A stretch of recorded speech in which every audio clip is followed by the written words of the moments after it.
All right, good morning. Good morning. I have a question for you kids. Who here has played any kind of sport before? Tell me what you played. Soccer, baseball, softball, I play baseball with my friends. baseball, softball. Sports are fun, right? They're good. They get us outdoors. They get us exercise. And actually, sports are quite entertaining to watch and quite popular, right? Have any of you ever watched a sporting event online or on TV? A lot of people have, right? It's actually a very big event, right? We just had the Super Bowl not too long ago. Sports are extremely popular, not only here in the United States. We have football, we have baseball, basketball, right? Some soccer, right? I'd say probably baseball and football are probably the most popular in America. Anybody want to take a guess at what is the most popular in the rest of the world? Football. Right, real football as they call it, right? Soccer, right? Okay. And so over the years that sports have been played, there have been some very... That's not true. Anyways, but thank you for your comment. I appreciate that. So there have been many big names that have played in the professional sports arena. And thank you. Yes, he's one of them. He's popular right now, of course. But there have been many greater names that have been popular in all spectrums of athletics. So you have, maybe Babe Ruth or Mickey Mantle for baseball. You might hear the name Michael Phelps for swimming. Maybe Tom Brady for football. Maybe one of the Williams sisters, probably Serena, I would probably have to go with in tennis. Maybe Tiger Woods for golf. People will argue that even though he might not have been the best role model, he was an incredible golfer, right? But the thing is that even statisticians, the adults that for full time study these guys, they get paid to analyze the data behind these statistics. They can't agree on who was the greatest, who was the best. One guy will argue, Eli Manning was the greatest, while Cowboys fans might argue that Troy Aikman was the greatest, right? So you have all this argument over who was the greatest. This guy was the greatest. This guy was the greatest. Nobody can really agree. But did you know this, that 2,000 years ago when Jesus walked the earth, there was another argument over who was the greatest or who would be the greatest, right? We get this story from Luke chapter 9. I believe the verses are 2 through 4, right? So Jesus knew the thoughts that were going on in these men's and the disciples' hearts. And he said this, right?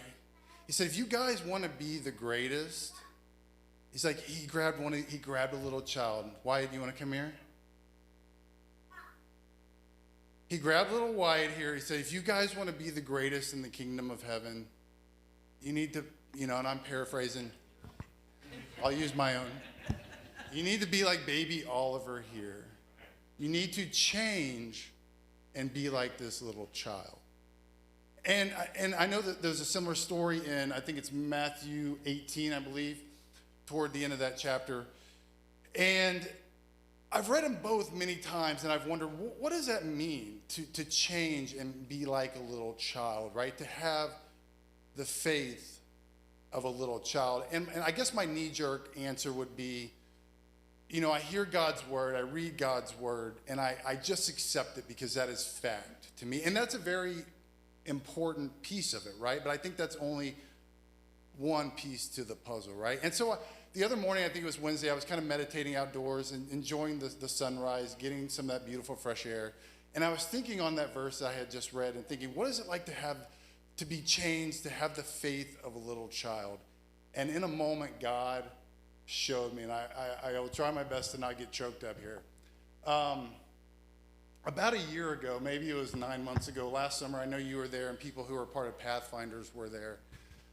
We met in San Antonio, one of the churches there, and the pastor had just kind of finished, and he was giving a call, right? A call to those who, I believe he said, if you want Jesus, if you want to accept Jesus into your life, and take that to the world, I want you to get out of your seat and come to the front. And in a moment, I saw Brandon and Zoe moving, and they were at the front. And my heart was moved, and this is the point I want you to remember. My heart was moved, but my feet were not. Let me say that one more time. My heart was moved, but my feet were not. And that is what faith of a little child looks like, right? It is action. They believe something, and then they go with it. The same day, maybe just a few minutes before, I don't remember the timeline, they were taking up the offering, right? And the day before, I think Oliver had just recently been born. He might have been 2 months, 3 months old.